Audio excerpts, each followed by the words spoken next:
So we all like to take breaks from our busy lives, enjoying things such as snapping people's necks or banging our heads to the best metal we can possibly muster up. Well, another thing Warhorse likes to do when he's taking a break is listen to the Hot Tag Hooligans Wrestling Podcast Show with Tom and Aaron. And if Warhorse has learned anything over the past few months, it's that the Hot Tag Hooligans Wrestling Podcast Show rules ass!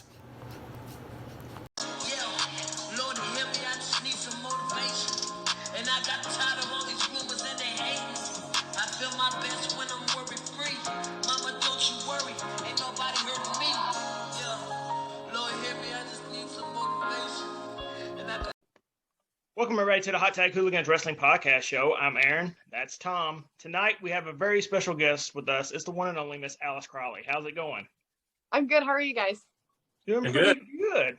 So today where we're at, we had some snow issues. How is it where you're at?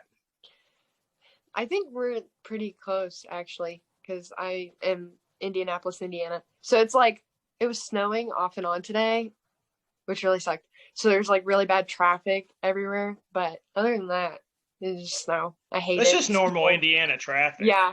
I mean, it could be snowing one minute and then the next minute it's like sunny. And I'm like, whatever. I'm used to it. So right now, this past year of 2020 was really rough for a lot of people. Yourself, though, you were able to get some good bookings with a lot of people, especially Flawless. You were down there for their inaugural show. I was. Tom actually went to that show. Talk to us a little bit about your 2020. Oh, sorry. My 2020 so far, I guess it's over. 2020. It was a rough year for sure. Definitely didn't get to accomplish everything I wanted to in 2020. And I think that goes for most wrestlers overall.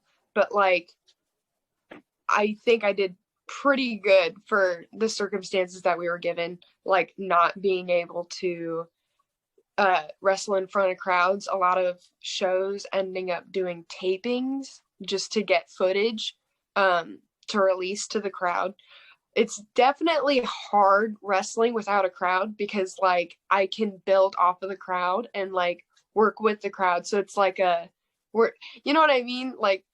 But either way, I just not disappointing because I did accomplish some things like going to bigger promotions and meeting new people and just overall actually being able to get in a ring, which is good because there was at one point in time where I wasn't even able to get into the ring for 3 months. But little bit of a disappointing year. Hopefully this year will be a lot better, but overall kind of sad. You mentioned that you're in Indianapolis, and one of the biggest stories coming out of Indianapolis was the collective this year. Yes. You were able to perform on that. Talk about that exposure that has given you within the wrestling world. So that is one of the positives that happened in my 2020, was being able to wrestle for Shimmer. When I got that booking, I almost peed myself. I was freaking out because I was like, this is such a big deal. I can't believe I'm actually getting to wrestle for this company that I've wanted to for my entire life. But the thing, I'm 17, 18 now, but at the time I was 17. And I don't think I was allowed, being younger and still a kid in the wrestling business, you're not allowed to go and wrestle at specific places because you aren't of age. And that's just how, for many other women wrestlers that are younger, the same thing happens to them. But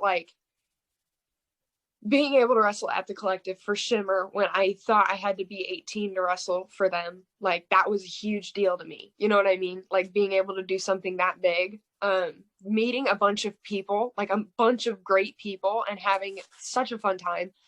But yeah, the exposure was, it was overall a really great experience. And I loved working for the collective and for Dave at Shimmer.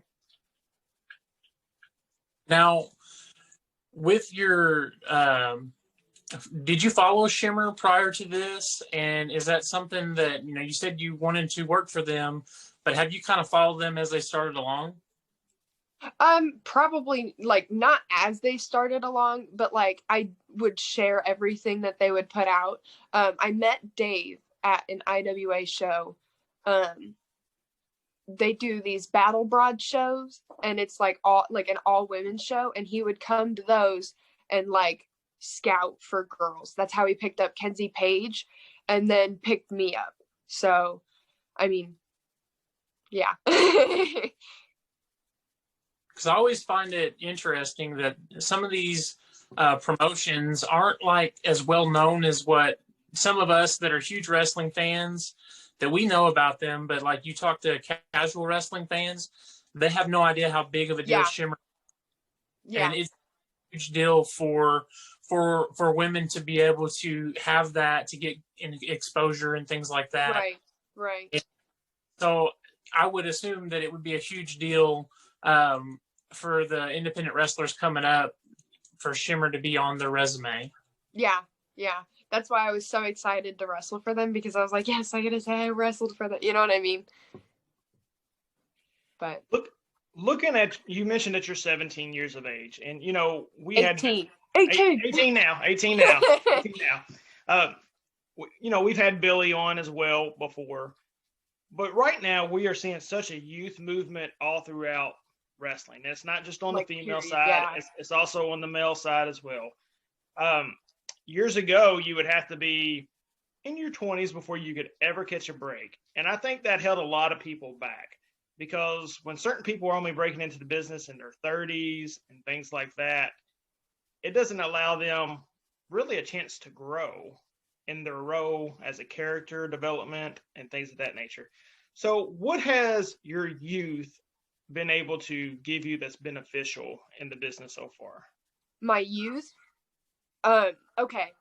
So I've been an athlete like my entire life, like always been busy doing stuff. I did judo when I was like 6. I just finished my last year of cross country. I did track, I did diving, and now I do wrestling. So like I'm always busy, always doing all these sports, working out, doing all of this stuff. And I think age, like being younger, really helps with that, because like I have so much energy and I can keep up with a bunch of people, like men included. Like I will go out there and I will do what it takes. Like it does not matter the sex that you are, like I'm there, you know what I mean? But I really think that my age and how young I am really helps out with being able to move and like keep up with people and stuff. So out of all those sports, what was your best sport? Best sport. Well, I have a varsity letter in cross country and in diving. So those two, probably both. I've done cross country for 7 years. I did diving for 2, but diving, it's a little different because you do like all these flips and stuff. And I mean, I'm not like a flippy person in the ring, you know what I mean? But I know how to do it. I just don't. So the cross country would definitely help you with your cardio as far as for sure. Oh yeah, for sure. The wrestling goes. And I'm gonna be honest, you're the first diver I've ever known. Oh really? That's cool.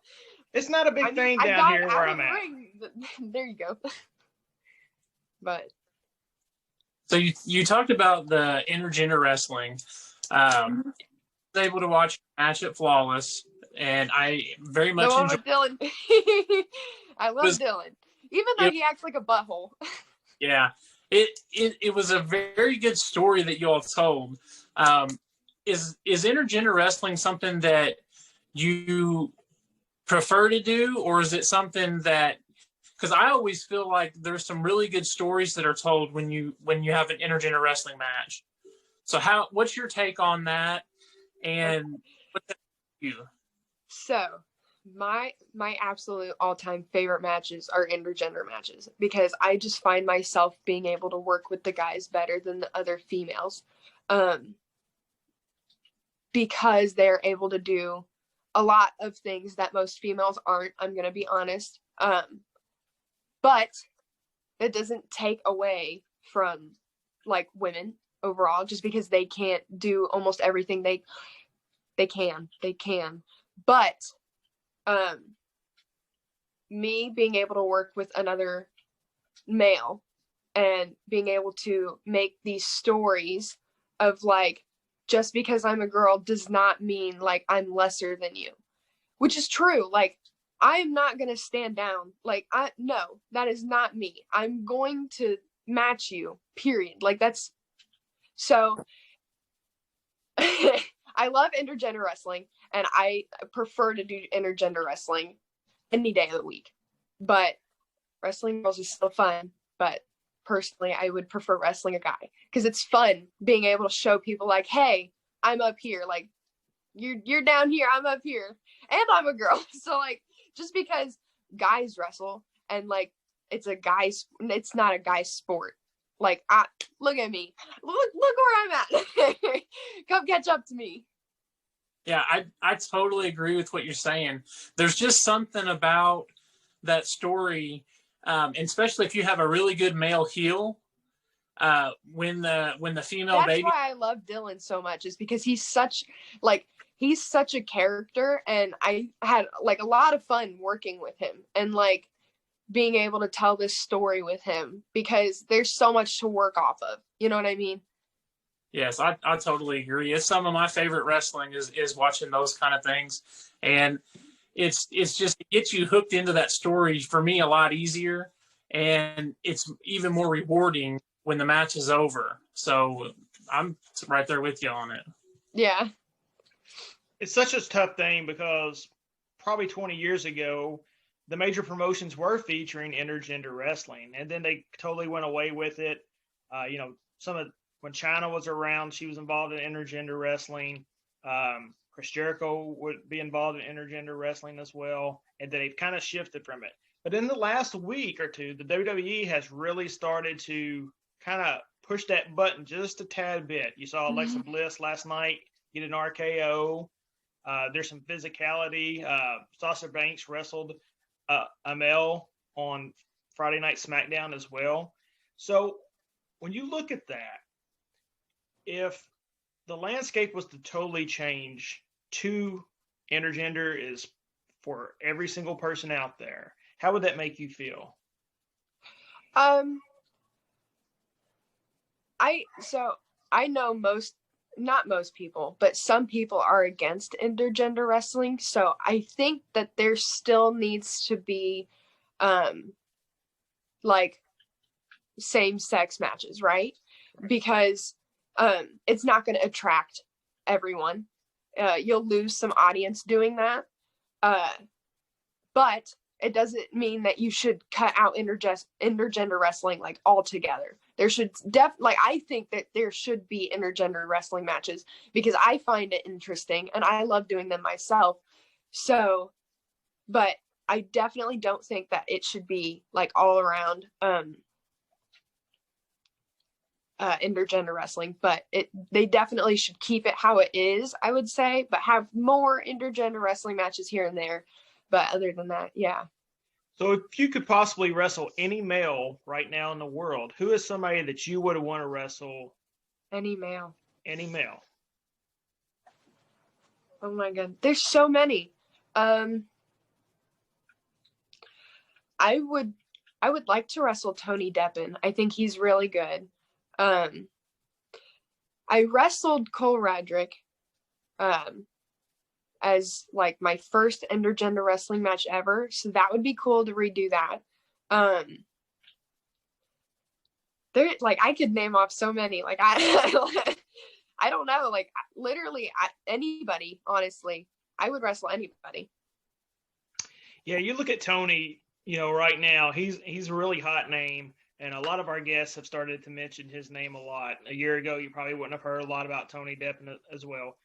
I feel like he's like the male Kylie Ray right now, where everyone was really wanting to wrestle Kylie Ray. I don't know how many guests we've had on this show, and their dream match was to wrestle Kylie Ray. And I think now Tony Deppen is kind of like the male version of Kylie Ray, where everybody's wanting to wrestle him. Yeah, I mean, I really wanted to wrestle Kylie Ray, but it's like stuff happens, but that's okay. Yeah, I mean it's perfectly fine. There's, that's the good part about professional wrestling. When someone steps away, someone else steps up, and Yeah, yep, and I agree with especially that. right now, the women in the independent scene, it's as hot as it's ever been, and a lot of our guests that we've had on this show are the women because that's what people are asking us to have on this show more times than not because women are kicking ass and taking names, and that's just the way it is. And when you look at, I've said it before, the Midwest girls, that's what I call you guys, the Midwest girls. You, Yeah. Billy, Kayla, Haley J. You got, Elena just signed as well, and then you got the Midwest. Then you got the Southwest girls, which is Thunder Rosa's crew of Bert Dixon and Alex Gracia and Maddie Rankowski and Roxy. Man. The next team. There's a lot of really good girls. There's a lot. It's so great. There's so much that can be done and so much that will be done that for a fan, it's one of the greatest things ever. Yeah. That's and for the wrestlers too, because there's a bunch of these girls that I haven't wrestled yet, so I get to wrestle. You know what I mean? I'm excited to see who I get to wrestle in this next year. Now, I messaged you earlier today about the Royal Rumble. I don't know how well you're able to follow the product right now with everything that's going on in your life. I know a lot of you guys are busy, but if you had to pick a male and a female winner for this Sunday, who are they and why? Okay, honestly, I'm gonna be honest. Because the WWE right now cannot have crowds. I have not been keeping up with it too much. It's hard to keep up with without a crowd. I'm just gonna be honest. It's rough. I think the crowd pretty much wrestlers kick their, you know what I mean? They're working hard, but you can't. I feel like it kind of takes away if there's no crowd. But if I had to pick a male and a female, I think I would pick for the female. Bailey probably. She's in it, right? Yeah. Yep. Yeah, probably Bailey because did she win it last year? No, Who won it last year? Was it Sasha? Well, think of my mind had just went by. Charlotte won it last year, and she challenged Charlotte Rhea won it Ripley. last year. Well, if Bailey wins it this year, she could main event with Sasha. That would be cool. Tell me that wouldn't be cool. But then for the men, I would pick Edge. Yeah, probably Edge. And we haven't made he came back, right? He just came back. So let him pop off real quick. Yeah, and we said tonight we were going to make our picks as well. And I'll go ahead and say my pick until last night was going to be Alexa Bliss because they were really doing some good things with her, but I think they kind of ruined that last night. So I'm going to go with Rhea Ripley, and I'm going to go with Edge. That's my two. Rhea Ripley's in it? Yep, Rhea Ripley and Edge. Well, she hasn't been official yet. She hasn't been. I love Rhea Ripley, but I feel like she's coming. Oh. See, if I wanted someone to win, it would be Rhea Ripley. But if I'm being honest, you know what I mean? I think it'd be Bailey. Gotcha. Well, I went with Edge as well, so we're all agreeing. That means he's not winning. But women, I went with Bianca Belair. Oh, really? I just think they're doing a lot with her right now, and I'm usually wrong at these things anyway, so it really doesn't matter. But I just feel like that her trajectory is for that in a short period of time instead of long term. So I'm going to be there quickly, but we'll just have to see. That'll be cool. And you mentioned that it is hard to watch, and the Royal Rumble will definitely be an event that it is my favorite event of the year. I love the Royal Rumble more than I love WrestleMania, just because of the crowd reactions to people who are coming out. So I'm very interested to see what they actually do with that. But on the flip side of that is AEW, and right now, they do have a crowd, and so somewhat. Yeah, somewhat, but it's still way more than what the WWE has. So during this pandemic, what's the biggest crowd that you've been able to perform in right The now? biggest crowd I've been able to perform in, probably about 50 people, I would say. But I think that's for almost all promotions up until just recently. There's only been like 25 people that they're allowing in the buildings. Even just like for the tapings, we just have just the wrestlers there, so there's nobody else there. But I think the most that there's been is like 50, like max. You know what? Some of my favorite shows I've ever been to in my life are the small shows where the crowd is 100% invested into it. Which is, I love crowds like that. Once, like, even if there's not a bunch of them, like, I'm still here to do my job. I'm still going to entertain you because you paid just as much as if there was 1,000 people here. You still paid the exact same amount everybody else did. So I'm still going to give you the product that you paid for. You know what I mean? You talk about the overall aspect of your career so far. You're still very young, but what is it that you feel like that you are missing right now? That you are wanting to perfect in the next year or so? I just need to get out more, honestly. I think I just need to buckle down, and even if I go in debt over it, like, I just need to go out. You know what I mean? So at least you can go in debt doing something you love. Exactly. Yeah. So when you look at that, was it very hard for you to balance, your education, your normal everyday life, being as young as you are? And how was your family's reaction whenever you decided you wanted to actually go into pro wrestling?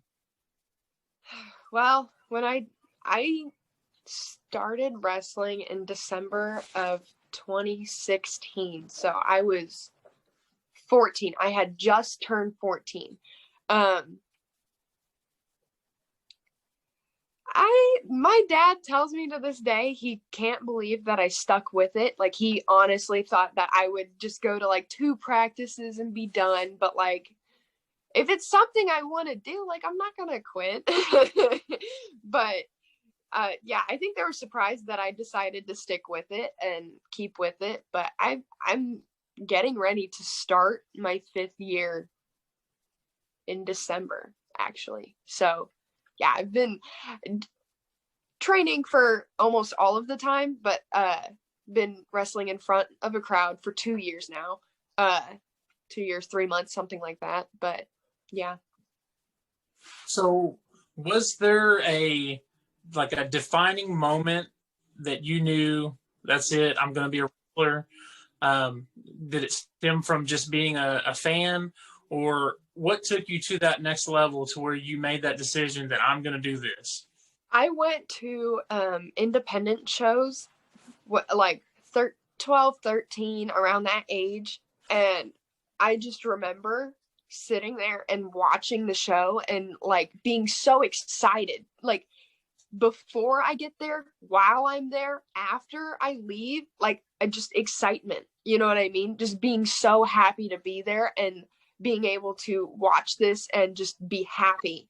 And I want to take that feeling that I felt and give it to other people. So like, I can spread the happiness, I guess. But yeah. That's one I've ever heard. Yeah. Yeah, absolutely. Okay, I got somebody here who wants to ask you a question. Okay. Okay. Hi. This is my 8-year-old daughter, Quinn. She wants to ask you a question. Go ahead. Hi, Quinn. What is your favorite movie? What's my favorite movie? Okay, she's probably not seen this, but I like Red Dragon. It's probably one of my favorite movies. Kids movies though, The Little Mermaid. I love The Little Mermaid. Mm-hmm. Yep. All right, tell her bye. Bye. Bye. Sometimes as a dad, you just gotta let them ask a question. That's okay. They'll pester you until you do. Well, before we let you go, tell everyone where they can find you next, or find you on social media, or plug your merch. Here we go. On all social medias, Facebook is just Alice Crowley. Twitter, Alice Crowley 19. Instagram is Alice_Crowley_. And I think that's it. Yeah. Been done. I'm gonna tell you, you've only been really going for about 2.5 years, but you are a star in the making. And I'm not just saying it because you're on the show. We're very firm believers in you, the work ethic that you put in, your match quality, your character development. So keep up the good work. Thank you. Absolutely. And for everybody out there, make sure you guys are staying safe. We'll be back next week. We actually got a double guest next week. So that'll be kind of interesting as well. And we'll do a little bit of Royal Rumble rundown and everything that went on. So make sure you guys are taking care of yourself, and we will see you guys next week.